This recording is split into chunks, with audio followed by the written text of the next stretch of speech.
It's me again, Twinkle, and welcome back to my YouTube channel. Andito na nga po kami mga ka-star sa bukid dahil magpapabunot na po kami ng ipinunlang palay para bukas talok na po. So ayan nga mga ka-stars, kasama ko dyan si Tito Bunjing and si Tito Buyet dahil sila ho talaga ang nagbabantay sa mga nagbubunot ng punla. Alam nyo ba mga ka-stars, talagang tinatanong ni Tito Buyet kung kitang-kita raw po ba yung mga nagbubunot ng punla dito sa camera. So ayan po, chinek niya kung kitang-kita nga, and then sabi ko naman is kita po sila rito. Kanina nga mga ka-stars, bago kami pumunta dito sa bukid ay bumili na kami ng tinapay para pang merienda sa mga nagbunot. So ayan ho, nakikita nyo naman, dala-dala na po ni Tito Bunjing and tatawid po siya dito sa may tulay, sa mini tulay po dito sa kanal at dadalhin ho doon sa kanila itong meriendang tinapay. Pinadala ko na nga lang mga ka-stars itong camera kay Tito Bunjing dahil hindi naman po tayo makatawid dyan sa kanilang tulay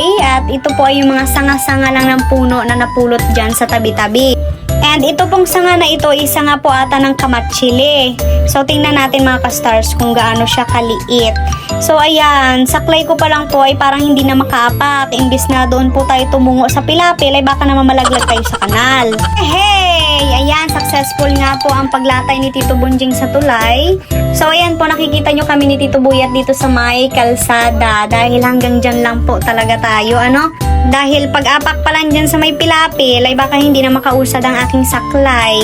And ayan po mga ka-stars, tinatanong nga po ulit ni Tito Bunjing kung kita or makikita sa camera yung mga nagbunot po ng punla. Sabi ko naman po is kapag nandyan na po siya sa may dulo or dyan na po malapit sa mga taon po na yan is kitang-kita na po sila sa camera. May dala nga rin po pala silang Wilkins na lagyanan ng tubig mga ka-stars para kung sakaling mauhaw po sila is dyan na lang po nila kukunin at hindi na po sila tatakbo doon papunta sa may kalsada.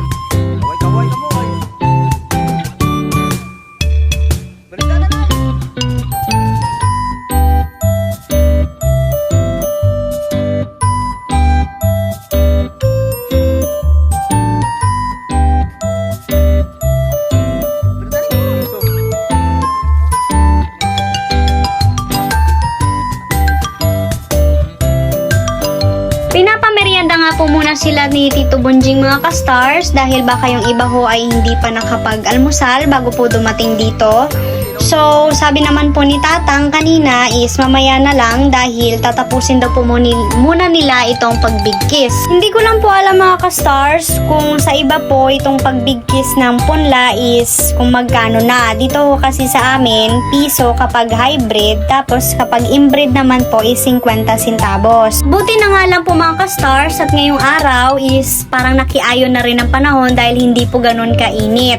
May araw naman po mga ka-stars, kaya lang hindi naman po siya ganun kasakit sa balat, kaya parang mas okay po sa mga nagabunot. Ayan po ang pagbunot ng punla mga ka-stars. Pinapagpag po muna nila yung putik bago po nila ibibigkis doon sa parang mini damo lang po na pantali po nila. Naalala ko po noon mga ka-stars, ng mga bata pa ho kami, kapag ganitong busy po sa talukan or may mga gagawin po rito sa bukid, kapag wala magbabantay sa amin sa bahay, sinasama ho kami. E di kapag ganun po mga ka-stars, ang gana po namin is nagalaro or mamimingwit ho kami sa gilid ng kanal. Nakakita na po ba kayo ng manwit mga ka-stars? Ito po ay isang uri din ng palaka pero kinakain ho iyon. Usually po mga ka-stars, itong manwit is nakikita po dito sa may talukan or di kaya doon po sa may kanal or gilid ng kanal. Ang manwit po mga ka-stars is isa po sa safe na kainin na uri po ng palaka dahil sa malinis naman po ito at kasing lasa po siya ng karning manok mga ka-stars, pero sa iba para mas masarap pa raw po sa manok ang lasa ng manwit. Ang pwede po pangluto sa manwit mga ka-stars is adobo sa gata, prito or pwede pong lagyan ng crispy fry para mas crunchy and mas malasa po siya.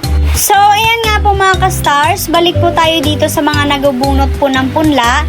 medyo nakarami na rin po sila, and then yan pong mga punla po na yan ay dyan lang po muna. Dahil iyan po mga punla mga ka-stars, yung iba dyan ay ilalagay po sa luna at ihakutin po ng kalabaw papunta po roon sa may gilid din po ng talukan malapit sa kalsada. Isa rin po talaga sa mga mahirap na gawain yung ganito po mga ka-stars dahil uupo, yuyuko, tatayo. Kaya saludo rin po talaga ako sa lahat po ng mga magsasaka dito po sa iba't ibang bahagi ng ating bansa.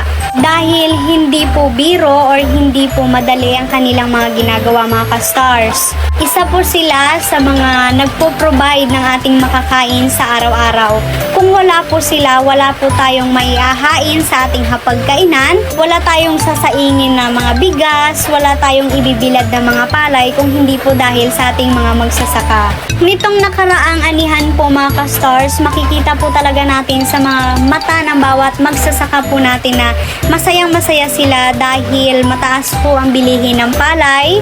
Kaya sana po ngayong darating po ulit na anihan is maging okay po ulit yung presyo ng palay dahil yun lang naman po ang tanging hiling po ng ating mga magsasaka. So ayan nga po mga ka-stars, pabalik na po rito sa dating pwesto namin si Tito Bunjing dahil mag-iikot-ikot pa nga raw po kami dito sa mga kalapit po namin na talukan. And ayan nga po mga ka-stars, may nasalubong po kaming traktura and may extension po yan na hand tractor doon sa likod. Iyan po yung mga kinakargahan po ng mga gamit ng ating mga magsasaka. Tulad po ng mga abono or mga palay na binhi o kung ano-ano pa man po ang nilalagay po nila roon.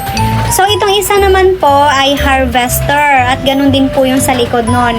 Kasi ngayon po is nag-harvest po ng mais. Dahil ngayon po is kung patanim pa lang po ng palay or patalok pa lang ng palay, yung iba po ay nagpapaani na po ng mais. And doon po yan sa may looban sa Lagnas, ang marami pong mga tanim na may mais.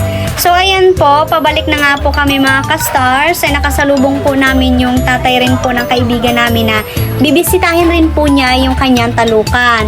Nung palapit na nga po kami mga ka-stars, tapos na rin po pala nila bunot yung punla doon kanina. Nakapagmerienda na nga rin po sila mga ka-stars and kaunting pahinga po dahil sasabak po ulit sila sa pagbunot ng mga punla doon naman po sa kabilang kahon. Ito po yung iba, dito po sila nagpalipas po ng oras.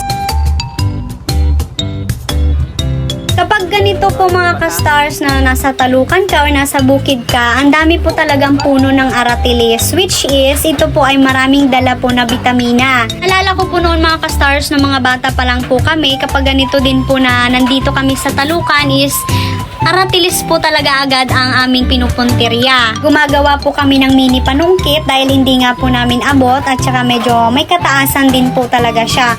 Kung yung iba po ay mababa pero yung iba naman po is mataas. Ayan nga po, kaunting pahinga nga lang po ulit sila dahil doon po mamaya sa may, dyan lang po sa may gilid is magsisimula na rin po sila na magbunot po ng punla. Dahil dito po sa amin mga ka-stars, sunod-sunod na rin po talaga ang mga nagpapatalok. Ayan nga po mga ka-stars, isa-isa na po silang pumupunta roon sa may gitna po para masimulan na po nila ang pagbunot po ulit ng punla. Ito po sa pagbubunutan po nila ng punla mga ka-stars is iba na po ang may-ari nito.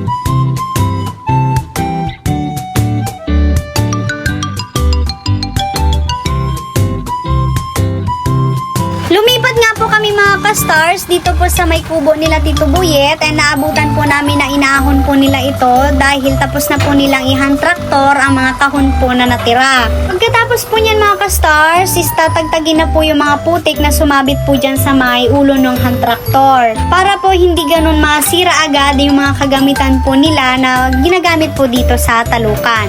Ayan mga ka-stars, gusto ko po sanang puntahan yung kubo nila Tito Buyet, kaya lang hindi naman po tayo makadaan dahil maputik po yung daan na dinaanan ng hand tractor kanina. Kaya hanggang dito lang po tayo sa may gilid-gilid. Syempre yung safety pa rin po natin ang ating inaalala mga ka-stars. Ayan, sabi ni Tito Buyet, siya na lang daw po muna maghawak ng camera para may taga-camera naman daw po ako.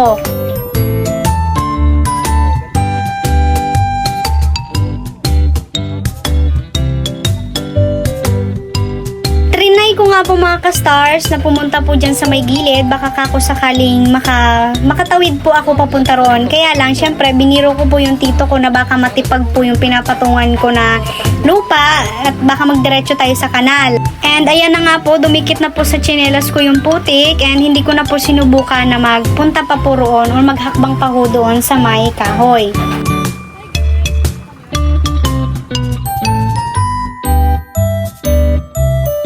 Nung nakita ko po yung hand tractor na yun mga ka-stars, kako sabi ko sa tito ko is videohan niya ako at tetestingan ko nga po na mag-upo po roon.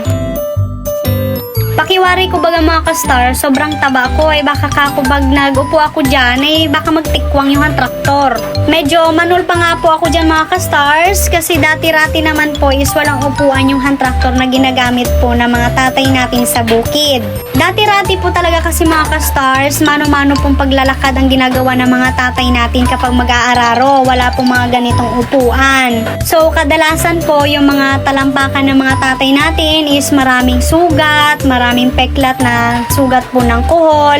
And ngayon po mga ka-stars, dahil may mga upuan na po halos ang hand tractor na ganito ngayon, medyo safe na po para sa mga tatay natin na mag-araro po sila kahit buong maghapon pa po.